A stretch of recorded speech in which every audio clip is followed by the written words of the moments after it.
अगर हाथ की हड्डी टूट जाए तो एक्सरे में वो टूटी हुई सफेद लाइन एकदम साफ दिख जाती है। डॉक्टर बस इशारा करके कहता है, देखिए ये रही समस्या।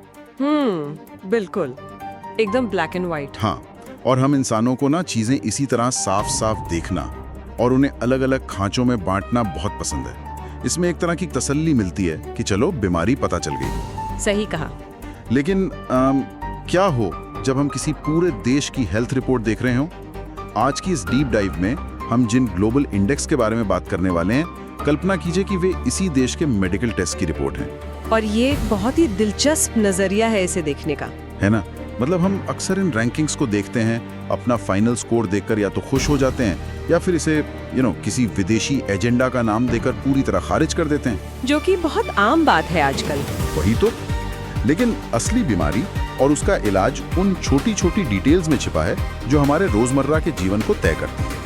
तो ठीक है, आइए इसे थोड़ा विस्तार से समझते हैं। बिल्कुल। और देखिए, मेडिकल रिपोर्ट्स को डिकोड करना इसलिए भी बहुत जरूरी है क्योंकि ये सिर्फ कागज पर छपे कुछ नंबर नहीं है। UNDP का ह्यूमन डेवलपमेंट इंडेक्स हो, वर्ल्ड इकोनॉमिक फोरम का डेटा हो या फिर ट्रांसपेरेंसी इंटरनेशनल की रिपोर्ट हो, ये सभी इस बात को तय करते हैं कि पूरी दुनिया भारत को कैसे देखती है। मतलब ये कोई PR या इमेज मैनेजमेंट का काम नहीं है? एकदम नहीं। ये रैंकिंग सीधे तौर पर विदेशी निवेश के प्रवाह, हमारी कूटनीतिक साख और सबसे महत्वपूर्ण हमारे समाज की जो बुनियादी चुनौतियां हैं उनको दर्शाती है। सही बात। हम अक्सर इन आंकड़ों को सिर्फ राजनीति के चश्मे से देखते हैं, लेकिन अगर हम उस चश्मे को थोड़ी देर के लिए उतार दें तो ये इंडेक्स हमारे स्कूलों की क्वालिटी, अस्पतालों की हालत और सड़कों के प्रदूषण का एक बहुत ही व्यावहारिक आईना बन जाते हैं। तो फिर चलिए सबसे पहले उस आईने में अपनी इकोनॉमी की तस्वीर देखते हैं। मतलब आज हम दुनिया की 5वीं सबसे बड़ी अर्थव्यवस्था हैं और सबसे तेजी से आगे भी बढ़ रहे हैं। बिल्कुल। हमारा डिजिटल इंफ्रास्ट्रक्चर देखिए, हर नुक्कड़ पर चाय वाले के पास भी UPI से पेमेंट हो रहा है। हाँ, वो तो पूरी दुनिया में एक मिसाल बन गया है। वही तो। हमारा स्टार्टअप इकोसिस्टम दुनिया भर में डंका बजा रहा है। तो जब हमारे पास इतनी बड़ी आर्थिक ताकत है तो UNDP के ह्यूमन डेवलपमेंट इंडेक्स यानी HDI में हमारी रैंकिंग 134 के आसपास क्यों अटक जाती है? हाँ, ये एक बहुत ही वाजिब सवाल है। मतलब ये कुछ वैसा ही है जैसे हमने एक बहुत बड़ा और भव्य मॉल तो बना लिया है जिसे बाहर से पूरी दुनिया देख रही है और तारीफ भी कर रही है, लेकिन अंदर की दुकानों में काम करने वालों के पास पीने का साफ पानी तक नहीं। ये भव्य मॉल वाला उदाहरण बहुत सटीक है। असल में बात यह है कि आर्थिक विकास यानी सिर्फ GDP का बढ़ना और मानव विकास, इन दोनों के काम करने का तरीका काफी अलग होता है। अच्छा, वो कैसे? देखिए, ह्यूमन डेवलपमेंट इंडेक्स सिर्फ ये नहीं देखता कि देश के पास कुल मिलाकर कितना पैसा है। यह मुख्य रूप से 3 बुनियादी पैमानों पर काम करता है। पहला स्वास्थ्य, दूसरा शिक्षा और तीसरी आय। हेल्थ, एजुकेशन और इनकम। जी। स्वास्थ्य को इस बात से मापा जाता है कि जन्म के समय एक इंसान के औसतन कितने साल जीने की उम्मीद है। शिक्षा को इस बात से परखा जाता है कि एक बच्चा औसतन कितने साल स्कूल जाएगा और असल में कितने साल की पढ़ाई पूरी कर पाएगा। और तीसरा प्रति व्यक्ति आय हो गया। बिल्कुल। अब भारत के साथ सबसे बड़ी चुनौती हमारी आबादी का आकार है। यहाँ जो बात सबसे दिलचस्प है वो ये है कि एक मिनट, यानी अगर इकोनॉमी का आकार बड़ा भी हो जाए तो जब उस पाई को 1.25 अरब से ज्यादा लोगों में काटा जाता है तो हर एक के हिस्से में आने वाला टुकड़ा बहुत छोटा रह जाता है। एकदम सही पकड़ा आपने। ठीक यही गणित है। हमारी GDP ग्रोथ बहुत अच्छी है, लेकिन हमारे यहाँ आय की भारी असमानता है। मतलब पैसा हर तबके तक बराबर नहीं पहुँच रहा, बिल्कुल नहीं पहुँच रहा। अब स्वास्थ्य की ही बात कर लें। बड़े शहरों में वर्ल्ड क्लास प्राइवेट अस्पताल है जहां विदेशों से लोग मेडिकल टूरिज्म के लिए आते हैं। हाँ, वो 5 स्टार होटल जैसे अस्पताल। बिल्कुल।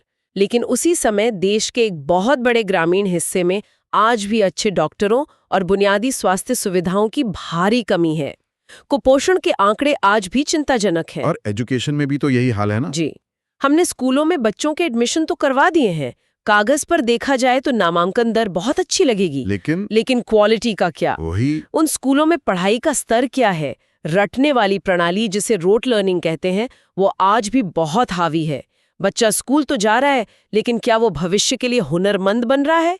इंडेक्स इन्हीं जमीनी चीजों को पकड़ता है। लेकिन एक सेकंड, अगर हमारे पास हुनर की कमी है तो दुनिया की बड़ी बड़ी टेक कंपनियों के CEO भारतीय क्यों हैं?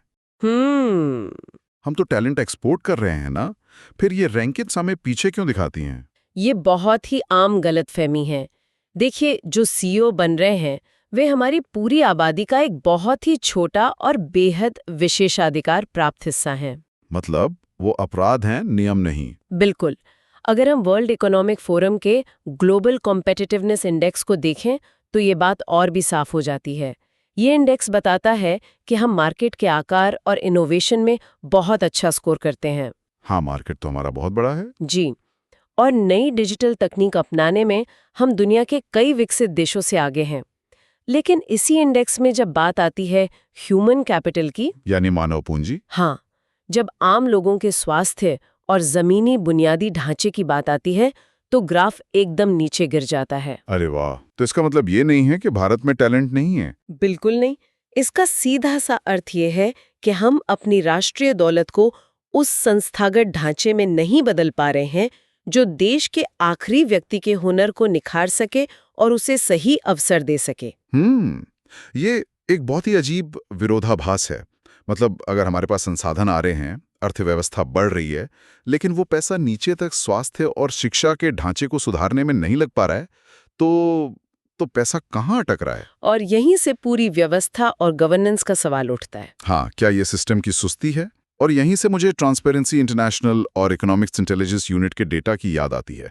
मुझे इस पे थोड़ी उलझन है, सच बताऊं तो। कैसी उलझन? देखिए, हम बड़े गर्व से कहते हैं कि हम दुनिया का सबसे बड़ा लोकतंत्र हैं। बिल्कुल है। हमारे यहाँ करोड़ों लोग वोट डालते हैं, चुनाव किसी बहुत बड़े त्योहार की तरह होता है। फिर डेमोक्रेसी इंडेक्स में हमें 41वीं रैंक के साथ त्रुटिपूर्ण लोकतंत्र या फ्लॉड डेमोक्रेसी क्यों कहा जाता है? इसके पीछे की कार्यप्रणाली को समझना बहुत जरूरी है। अच्छा। डेमोक्रेसी इंडेक्स लोकतंत्र को सिर्फ एक इवेंट की तरह नहीं देखता।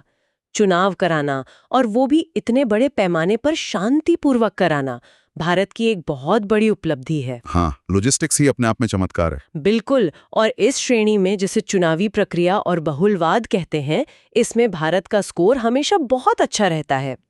लेकिन ये सूचकांक कुल 5 श्रेणियों का मूल्यांकन करता है। बाकी 4 क्या हैं? बाकी 4 है सरकार का कामकाज, राजनीतिक भागीदारी, राजनैतिक संस्कृति और नागरिक अधिकार। नागरिक अधिकार मतलब सिविल लिबर्टीज। हाँ। यानी इंडेक्स ये कह रहा है कि लोकतंत्र सिर्फ वोटिंग वाले दिन का नाम नहीं है, बल्कि चुनाव के बाद के उन 5 सालों का भी नाम है जहां व्यवस्था कैसे काम करती है। एकदम सही। जब बात नागरिक अधिकारों की आती है तो रिपोर्ट ये देखती है कि क्या एक आम नागरिक बिना किसी डर के सरकार की नीतियों की आलोचना कर सकता है? मीडिया की स्वतंत्रता का स्तर क्या है? न्यायपालिका कितनी स्वतंत्र रूप से काम कर रही है? राइट। क्या राजनीतिक ध्रुवीकरण इतना बढ़ गया है कि समाज में एक स्वस्थ बहस की गुंजाइश ही खत्म हो रही है? अगर हम इसे व्यापक परिप्रेक्ष्य से जोड़ें तो रिपोर्ट उन सवालों को उठाती है जहां अल्पसंख्यकों के प्रतिनिधित्व और अधिकारों की बात आती है। मतलब ये इस बात का टेस्ट है कि क्या हम एक समाज के रूप में मैच्योर हो रहे हैं या सिर्फ चुनाव जीतने और हारने की मशीन बनकर रह गए हैं? बिल्कुल, यही इस इंडेक्स का सार है। तो अगर मैं इसे एक आम इंसान की नजर से देखूं तो बात सिर्फ ये नहीं है कि मैंने बटन किसे दबाकर वोट दिया। जी। बात ये है कि जब मैं अपने किसी अधिकार के लिए आवाज उठाता हूं या सिस्टम से जवाब मांगता हूं तो सिस्टम मेरे साथ कैसा बर्ताव करता है। बहुत सही पॉइंट है ये। और जब सिस्टम के बर्ताव की बात आती है तो मुझे करप्शन परसेप्शन इंडेक्स याद आ जाता है। हाँ, CPI। 180 देशों में हमारी 93वीं रैंक है। अब देखिए, जब हम करप्शन की बात सुनते हैं तो दिमाग में हमेशा बड़े राजनीतिक घोटाले या हजारों करोड़ों के घपले आते हैं। क्या इंडेक्स इन्हीं चीजों को मापता है? नहीं, और यही इस इंडेक्स का सबसे दिलचस्प पहलू है।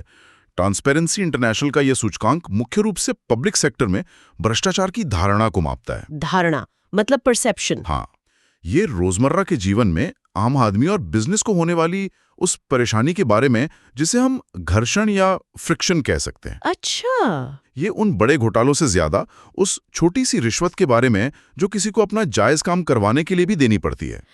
जैसे किसी छोटे व्यापारी को फायर सेफ्टी क्लियरेंस लेने के लिए दफ्तरों के 10 चक्कर लगाने पड़े। बिल्कुल। या फिर किसी आम इंसान को अपना ही पेंशन का पैसा निकलवाने के लिए किसी सरकारी बाबू की खुशामद करनी पड़े। एकदम सही उदाहरण दिया आपने। इसके अलावा इसमें नौकरशाही की सुस्ती, सरकारी ठेकों में होने वाली अपारदर्शिता और सबसे बड़ी बात, न्यायपालिका में होने वाली देरी को भी शामिल किया जाता है। कोर्ट के चक्कर। हाँ, मान लीजिए 2 कंपनियों के बीच कोई विवाद हो जाता है। अगर वो मामला अदालत में जाता है और उसका फैसला आने में 15 से 20 साल लग जाते हैं। तो वो तो सजा ही हो गई एक तरह से। बिल्कुल, उस देरी को भी एक तरह की संस्थागत विफलता और भ्रष्टाचार का हिस्सा ही माना जाता है। और शायद इसीलिए ये रैंकिंग सीधे तौर पर फॉरेन इन्वेस्टमेंट को प्रभावित करती हैं। बिल्कुल करती हैं। मतलब कोई भी विदेशी कंपनी ऐसी जगह फैक्ट्री क्यों लगाना चाहेगी जहां नियम इतने जटिल हों, और अगर कोई कानूनी पचड़ा फंस जाए तो उसे सुलझाने में एक पूरी पीढ़ी गुजर जाए। यही कारण है कि ये सिर्फ कुछ नंबर्स का खेल नहीं है। जब एक बहुराष्ट्रीय कंपनी भारत में निवेश करने की सोचती है तो वो ये करप्शन और कॉम्पिटिटिवनेस इंडेक्स देखती है। उन्हें इस बात से बहुत फर्क पड़ता है कि पॉलिसी में कितनी स्थिरता है और जमीनी स्तर पर काम शुरू करने में कितनी रेड टेप यानी लाल फीताशाही का सामना करना पड़ेगा। सही बात है। अगर सिस्टम में पारदर्शिता नहीं है तो व्यापार की लागत बढ़ जाती है और अंततः इसका नुकसान किसे होता है? हमारे ही देश के रोजगार और अर्थव्यवस्था को। ये सारी बातें एक दूसरे से किस तरह जुड़ी हुई हैं, ये देखना वाकई हैरान करने वाला है। मतलब सिस्टम में ये जो रोजमर्रा का फ्रिक्शन है, अदालत के चक्कर, दफ्तरों की लाइनें, टूटी सड़कें, ये सब एक आम इंसान को हर दिन अंदर ही अंदर थकाते हैं। बहुत थकाते हैं। और ये थकान मुझे हमारी चर्चा के अगले और शायद सबसे दिलचस्प पड़ाव पर ले जाती है। वो क्या है? World happiness report. हाँ, ये बहुत चर्चा में रहती है। यहाँ बात सच में बहुत दिलचस्प हो जाती है। इस रिपोर्ट में 143 देशों की सूची में भारत की रैंक 126वीं है। जी। अब एक मिनट रुकिए, मुझे ये बात हजम नहीं हो रही है। क्यों? अरे हमारे यहाँ इतने त्योहार होते हैं, शादियों में इतना नाच गाना होता है, पारिवारिक ताना बाना इतना मजबूत माना जाता है, तो क्या हम सच में इतने तनाव में हैं? या फिर ये खुशी को मापने का कोई ऐसा पश्चिमी तरीका है जो हमारे कल्चर को समझ ही नहीं पा रहा है? ये बहुत ही आम प्रतिक्रिया है। जब रैंकिंग आती है तो सोशल मीडिया पर भी यही सब कहा जाता है। हाँ बिल्कुल।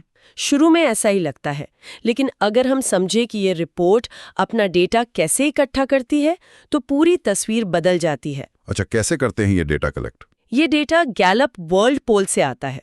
इसमें कोई पश्चिमी विशेषज्ञ बैठकर भारत के लिए नंबर नहीं दे रहा है। मतलब कोई बाहर से जज नहीं कर रहा है? नहीं, इसमें कैंट्रल लैडर नाम की एक तकनीक का इस्तेमाल होता है। ये क्या होता है? सर्वे करने वाले हमारे ही आम नागरिकों से पूछते हैं कि कल्पना कीजिए एक सीढ़ी है जिसमें 0 सबसे खराब संभावित जीवन है और 10 सबसे बेहतरीन जीवन है। आप अभी खुद को किस सीढ़ी पर मानते हैं? अच्छा, यानी ये सीधा नागरिकों द्वारा अपने ही जीवन का सेल्फ रिपोर्टिंग है। बाप रे, मतलब ये नंबर बाहर से नहीं थोपे गए। हमारी लोग खुद कह रहे हैं कि वो अपनी जिंदगी की सीढ़ी में काफी नीचे खड़े हैं। जी हाँ। लेकिन वैसा महसूस क्यों कर रहे हैं? क्योंकि वर्ल्ड हैप्पीनेस रिपोर्ट के 6 मुख्य आधार होते हैं: प्रति व्यक्ति जीडीपी, सामाजिक सहयोग, स्वस्थ जीवन प्रत्याशा, जीवन के अहम फैसले लेने की आज़ादी, समाज में उदारता और भ्रष्टाचार की अनुपस्थिति। फिर से वही सब चीजें आ गई। बिल्कुल। अब इसे भारत के संदर्भ में देखें। हमारी अर्थव्यवस्था और समाज एक बहुत बड़े और तेज बदलाव के दौर से गुजर रहे हैं। तेजी से हो रहे शहरीकरण ने एक भारी दबाव पैदा कर दिया है। Traffic, pollution. हाँ, शहरों में भयंकर ट्रैफिक है, छोटे छोटे घर हैं। इन्होंने जीवन की रफ्तार तो बढ़ा दी है, लेकिन एक तरह का अकेलापन और सामाजिक तनाव भी पैदा कर दिया है। वो जो सामाजिक सहयोग की बात आपने की, क्या इसका मतलब ये है कि मुसीबत के समय, मान लीजिए रात के 2 बजे, क्या आपके पास कोई ऐसा है जिसे आप बिना झिझक के मदद के लिए बुला सकें? एकदम सही। क्या ये चीज कम हो रही है हमारे समाज में? बहुत तेजी से कम हो रही है। संयुक्त परिवारों के टूटने और शहरों की इस भागदौड़ में वो सुरक्षा जाल बहुत कमजोर हुआ है। इसके अलावा हमारे युवाओं पर पढ़ाई और रोजगार का जो भारी दबाव है वो अकल्पनीय है। हाँ, एक सरकारी नौकरी या कॉलेज की सीट के लिए लाखों बच्चे रेस में दौड़ रहे हैं। बिल्कुल। ये भयंकर प्रतियोगिता और भविष्य की अनिश्चितता सीधे तौर पर हमारे युवाओं के मानसिक स्वास्थ्य को प्रभावित करती है। सही बात है। फिर महिलाओं की सुरक्षा का बहुत बड़ा मुद्दा है। अगर देश की आधी आबादी रात को बेखौफ होकर सड़क पर नहीं निकल सकती तो समाज का हैप्पीनेस स्कोर कैसे ऊपर जा सकता है? एकदम लॉजिकल बात है ये तो। और आय की भारी असमानता भी एक बड़ा कारण है। जब आप अपने आसपास कुछ लोगों को बेहद शानदार जीवन जीते देखते हैं, लग्जरी गाड़ियां देखते हैं और खुद को बुनियादी जरूरतों के लिए संघर्ष करते पाते हैं, तो वो अंतर एक बहुत गहरा असंतोष पैदा करता है। तो एक तरह से हम कह सकते हैं कि जीडीपी बढ़ रही है, दौलत आ रही है, लेकिन उस पैसे से हम सुकून नहीं खरीद पा रहे हैं। बिल्कुल। हमारी सड़कें सुरक्षित नहीं है, हमारी हवा सांस लेने लायक नहीं है, और एक आम इंसान को हर छोटी चीज के लिए सिस्टम से रोज लड़ना पड़ रहा है। और यही बात इस पूरे विश्लेषण का सार है। जब तक एक नागरिक को सड़क पर चलते हुए सुरक्षा का एहसास नहीं होगा, जब तक उसे यह डर रहेगा कि परिवार में किसी एक के गंभीर रूप से बीमार पड़ने पर अस्पताल का खर्च उसे दिवालिया कर देगा, तब तक केवल राष्ट्रीय स्तर पर बड़े बड़े आर्थिक आंकड़े रोजमर्रा की खुशी में नहीं बदल सकते। सही कहा। खुशी कोई ऐसी चीज नहीं है जिसे आप किसी वैक्यूम में महसूस करें। यह आपके आसपास के माहौल और आपके सिस्टम की विश्वसनीयता का सीधा परिणाम होती है। तो अब सबसे बड़ा सवाल हमने समस्याओं की बहुत गहरी और बारीक पहचान तो कर ली है जी। अगर ये सारे इंडेक्स एक रिपोर्ट कार्ड हैं और रिपोर्ट कार्ड में हमारे नंबर खराब आ रहे हैं तो इसे सुधारेगा कौन? क्या अपनी रैंकिंग सुधारने की, इस लाल फीताशाही को खत्म करने की और खुशी बढ़ाने की पूरी जिम्मेदारी सिर्फ सरकार की है? ये एक बहुत महत्वपूर्ण सवाल खड़ा करता है। इसे इस तरह सोचिए, क्या कोई भी बड़ा बदलाव एकदम एक तरफा हो सकता है? मुश्किल है। सरकार की जिम्मेदारी निश्चित रूप से बहुत बड़ी है, क्योंकि नीतियां और बड़ा बजट वहीं से आते हैं। सरकार को सार्वजनिक स्वास्थ्य पर अपना बजट बढ़ाना ही होगा ताकि एक मजबूत हेल्थ केयर सिस्टम बन सके। शिक्षा में सिर्फ डिग्रियां बांटने की जगह कौशल और क्रिटिकल थिंकिंग पर जोर देना होगा। न्यायपालिका की क्षमता बढ़ानी होगी ताकि लोगों को समय पर न्याय मिल सके। और हमारे शहरों की प्लानिंग इस तरह करनी होगी कि वो इंसानों के रहने लायक बने, न कि सिर्फ गाड़ियों के दौड़ने के लिए। बहुत सही बात कही आपने। और प्रक्रियाओं को इतना पारदर्शी और डिजिटल बनाना होगा कि भ्रष्टाचार की गुंजाइश ही कम हो जाए। मतलब अगर मुझे लाइसेंस बनवाने के लिए किसी बाबू की शक्ल ही ना दिखनी पड़े, सब कुछ ऑनलाइन हो जाए, तो रिश्वत मांगने का मौका ही खत्म हो जाएगा। बिल्कुल, ये सब सरकार का काम है। लेकिन यहाँ सिक्के का दूसरा पहलू भी है जिसे हम अक्सर नजरअंदाज कर देते हैं। वो क्या? नागरिकों की खुद की जिम्मेदारी। अच्छा। हम अक्सर सिस्टम के भ्रष्ट होने की शिकायत करते हैं, लेकिन क्या हम खुद अपनी रोजमर्रा की जिंदगी में ईमानदार हैं? आप उस नागरिक अनुशासन या सिविक डिसिप्लिन की बात कर रही हैं जो हमारे यहाँ अक्सर गायब सा दिखता है। जी हाँ, एक तरफ हम करप्शन की बात करते हैं और दूसरी तरफ ट्रैफिक सिग्नल तोड़ने पर चालान से बचने के लिए पुलिस वाले को 100 का नोट पकड़ाने की कोशिश सबसे पहले हम खुद ही करते हैं। ये तो कड़वी सच्चाई है। हम चाहते हैं कि हमारे शहर दुनिया के बेहतरीन शहर बने, एकदम साफ सुथरे, लेकिन हम सार्वजनिक संपत्तियों को अपना समझकर उनका सम्मान नहीं करते। हाँ, कूड़ा सड़क पर फेंक देना, नियमों को तोड़ना और फिर उसे अपना रुसूख या टशन समझना। बिल्कुल, ये हमारी संस्कृति का एक परेशान करने वाला हिस्सा बन गया है। और जो डेमोक्रेसी इंडेक्स में राजनीतिक ध्रुवीकरण और सामाजिक तनाव की बात थी, मेरा मतलब है वो भी तो हम नागरिकों पर ही लागू होती है ना? 100%। अलग अलग विचारों का सम्मान करना, सोशल मीडिया पर नफरत फैलाने वाली बातों से बचना, क्या ये भी एक जिम्मेदार नागरिक का काम नहीं है? यही तो मैं कहना चाह रही हूँ। एक स्वस्थ लोकतंत्र और खुशहाल समाज केवल संसदों या अदालतों के अंदर नहीं बनता, वो सड़कों पर, मोहल्लों में और दफ्तरों में बनता है। इन सभी सूचकांकों का अंतिम लक्ष्य ये नहीं है कि हम बस किसी विदेशी मैगजीन की लिस्ट में टॉप पर आ जाएं। तो लक्ष्य क्या है? इनका लक्ष्य ये है कि हम एक आधुनिक राष्ट्र के रूप में अपने आम नागरिकों के वास्तविक जीवन स्तर को कैसे ऊपर उठाएं। ये पूरी तरह से आर्थिक प्रगति और समाज की संस्थागत मजबूती के बीच एक संतुलन बनाने की बात है। बहुत ही शानदार बात कही आपने। तो आज हमने जो देखा वो ये है कि ये ग्लोबल इंडेक्स कोई बाहरी साजिश नहीं है। बिल्कुल नहीं। बल्कि ये उसी मेडिकल टेस्ट की तरह है जो हमें बताता है कि हमारे शरीर के किस हिस्से में दर्द है और उसे कहाँ इलाज की जरूरत है। जीडीपी का बढ़ना जरूरी है, लेकिन उसका असर जमीन पर दिखना भी उतना ही जरूरी है। सही बात है। अगर ये सारी रैंकिंग्स, चाहे वो खुशी की हों, भ्रष्टाचार की हों या लोकतंत्र की हों, आखिरकार हमारी रोजमर्रा की आदतों और हमारे आसपास के माहौल से ही तय होती हैं, तो एक विचार मेरे मन में आ रहा है। क्या विचार? शायद विश्व गुरु बनने की शुरुआत दुनिया का नजरिया बदलने से नहीं होती। शायद इसकी शुरुआत इस बात से होती है कि कल सुबह जब हम अपने घर से बाहर निकलें तो हम सड़क पर, ट्रैफिक में, सार्वजनिक संपत्तियों के साथ और सबसे बढ़कर अपने सह नागरिकों के साथ कैसा व्यवहार करते हैं। क्या असली इंडेक्स हमारे अपने व्यवहार में ही छिपा है? ये सोचने वाली बात है।